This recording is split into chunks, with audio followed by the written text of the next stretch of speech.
Hoy, si Senator Raffy Tulfo. Andyan pa pala siya. Naku, galit na galit. Hindi sa flood control ha. Ito, ang issue na kung saan galit na galit ang idol Raffy Tulfo nyo. Ito, sa balita ngayon. Tila nangingit-ngit sa galit si Raffy Tulfo. Sinita ang Meta sa tinuguriang tubig video. O, yung tubig video po, yun po yung inilabas po ni Dean Chase na kung saan nandun si Donyor. Naku, kung ano yung ginagawa. Ano yung mga sinisisid-sisid. At doon naman sa video na yun na inilabas ni Dean Chase, may hamon naman siya. Nakasuhan siya kung hindi totoo yun. Nag-viral po ang video na yan. Galit na naman itong si Raffy Tulfo na kung saan matapos niyang kastiguin ang Meta platforms dahil sa umano'y mabagal na pagtanggal sa anyay deepfake na video. Napacheck na ba ni Raffy Tulfo? Na ginamit umano para siraan si Pangulong Marcos Jr. Pero dapat mapatunayan muna kung totoo o hindi yon. Hindi yung galit-galitan agad to si Tulfo Maingay pagdating sa ganitong issue tungkol sa flood control project. Tulfo, anong masasabi mo?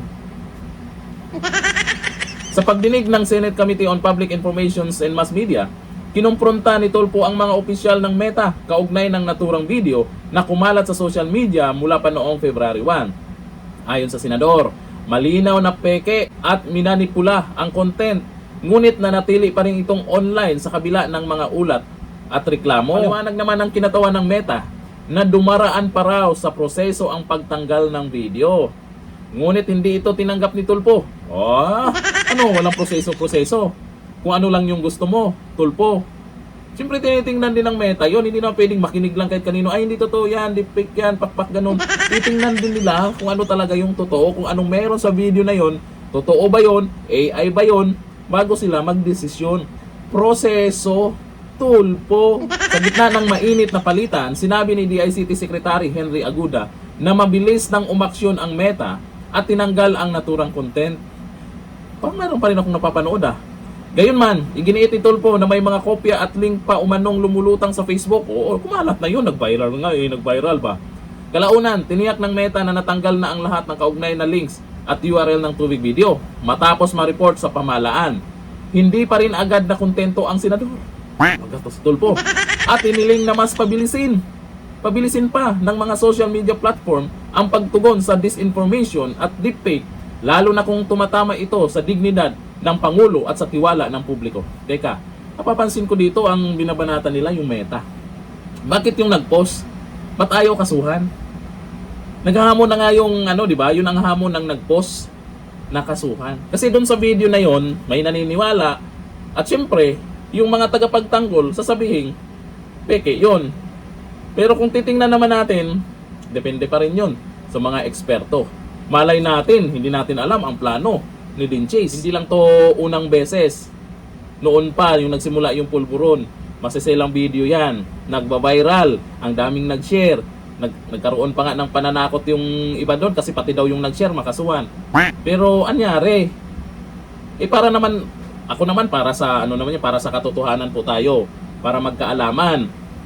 Bakit ito si Tulfo, si Meta? Sabagay, okay din naman yung ginagawa ni Tulfo, pero wag masyadong madaliin, nasa proseso nga Di ba Tulfo? Ang ingay ni Tulfo ngayon Flood control, balik tayo sa flood control, Raffy Tulfo. Baka naman, mag-ingay ka din dyan. Ganyang Tulfo ang hinahanap namin. Pagdating sa maanumal yung flood control project, madaliin mo rin ang proseso. Ilabas yung tapang mo.